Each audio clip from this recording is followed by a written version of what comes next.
For this video, I'm going to do a recap of the 2023 Halloween Horror Nights that took place at Universal Studios Florida.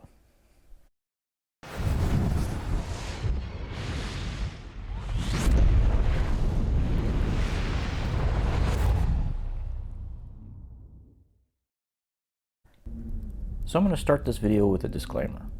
A lot of this video is very subjective. They're basically opinions that I had. I didn't think I could really produce a video like this without really kind of talking about my personal favorites. So there's a lot of stuff that's just completely subjective, and it's not like I did any kind of actual polls with people on whether my haunted houses are identical to the majority of people or anything like that. I just, shooting from the hip, giving you my personal opinions on a lot of the matters, and also understand that I'm part of Generation X, so I can understand if the younger demographics don't agree with me or the older ones also don't agree with me. But from a Gen X perspective, a lot of the haunted houses this year kind of applied to nostalgic things. For example, like, Chucky showed up, and Child Play is a film from the 1980s, so they're definitely playing for nostalgia for people in my demo. Let me jump into the first thing that I liked about Halloween Horror Nights this year was I think they had the best collection of haunted houses that they've had probably since they had the Ghostbusters house. I think this year's haunted houses were definitely the best Universal's had in a long time. There were a couple haunted houses that I didn't really appreciate or just didn't like, but for the most part, I'd say 7 out of 10 were just incredible, really great experiences.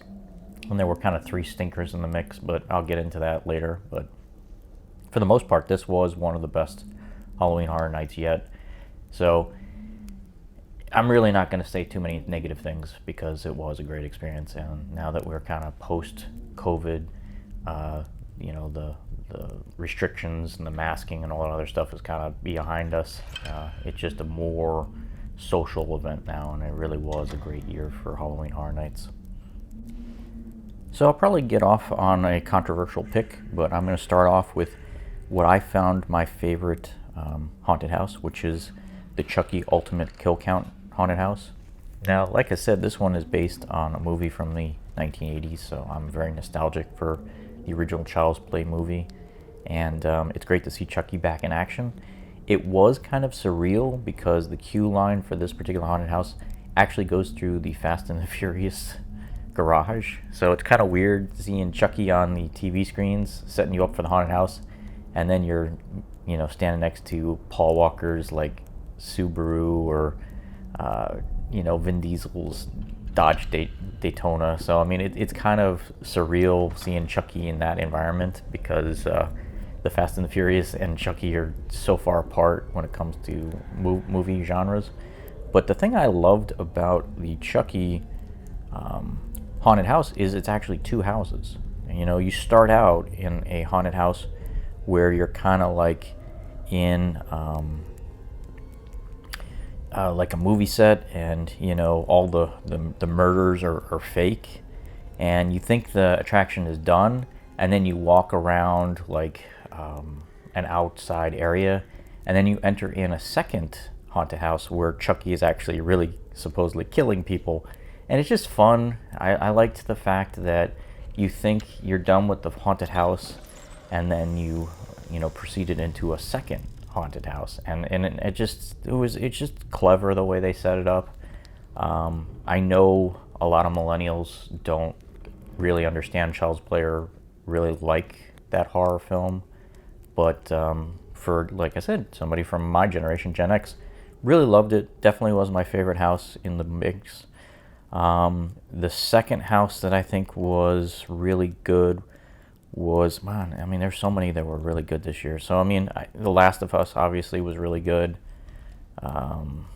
If you played the video game or watched the TV show, you definitely would appreciate The Last of Us. They did go really far in theming the haunted house, so it was based really close to the first video game. And if you really loved that first Last of Us video game, you're going to love that haunted house because it is like spot on, like when it comes to accuracy. You know, a lot of people complain about like movies that are based on video games that take too many liberties. Like I know the Resident Evil movies get knocked because of how much they changed or departed from the original source material, but they did a really good job with that. And I also say the Stranger Things haunted house was excellent too. If you're a fan of that Netflix TV show, then you're going to absolutely love that haunted house. It was just absolutely incredible. They had all the main characters in there, and you know, I believe it was based on the most recent season of Stranger Things. So there were some things that I didn't understand because I haven't seen the latest season. But as somebody who saw the first 2 seasons, I kind of was able to figure out mostly what was going on. But you know, that was a great house too. The Universal Monsters haunted house, a lot of people raving over. I didn't care for it as much. I mean, it was very repetitive because there was a Universal Monsters haunted house last year, and I thought they were very similar to this year's, so I didn't really care for it as much. Didn't think it was that great. I mean, it was okay. I mean, there was only one haunted house that I thought was terrible, and I'll get to that towards the end. Then they had the Blood Moon Dark Offerings haunted house, and that one was really, really well themed. I loved the fact that it was kind of set in like a colonial style village, and they were having this like festival, and it was all these like cult members like trying to kill you when you're walking through the haunted house. I mean, it was really unsettling and fun, and you know, it's interesting when you go to Universal because they usually have like half the haunted houses based on a movie IP, and then half that are just kind of dreamed up by Universal. And this is obviously not based on an IP, and it was just kind of something they came up with. They had The Darkest Deal, which was also another original idea that they came up with. That one was about, I think, some sort of basically set in like the Mississippi. I think it was a southern state, Mississippi probably, and it was all about a blues musician who kind of makes a deal with, I guess, the devil, and you basically go to hell after he dies, and walking through hell and everything was pretty cool, and again, that was really well themed. Personally, I thought the absolute worst haunted house in the mix this year was the Dr. Oddfellow's Twisted Origins. It just, you know, they were doing like that crazy circus, you know, crazy clown thing, and I don't know, it doesn't scare me, and it just, I don't know, it's more of a freak show than a haunted house, and that's why I just didn't care for it. I thought that was the worst one in the mix. One of the haunted houses that I was really impressed with was the Yeti Campground Kills, because I mean, you know, I love going to Expedition Everest, and that's the villain, I guess, of that Disney ride is the Yeti. The Yeti like kind of throws your roller coaster around and stuff. So it's great to see that they took the Yeti and made a haunted house about the Yeti. And you know, the Yeti was thrown around and killing people. And I think this one was set in the past. I want to say 1960s, maybe 1950s. And it was kind of neat being in a haunted house that was like a throwback. So that was definitely one of the better haunted houses too. I would definitely probably put the Yeti in my top 5. Like I said, it's kind of hard to pick my favorite one besides the Chucky haunted house, just because I thought like 7 or 8 of them were just excellent, and there was only like 1 or 2 that I didn't really care for. The other one that, oh man, it's hard to pick like my absolute favorites, because there was another haunted house called Dueling Dragons, and that was based on the mythology of an old ride that they used to have at Islands of Adventure, which is the sister park to Universal.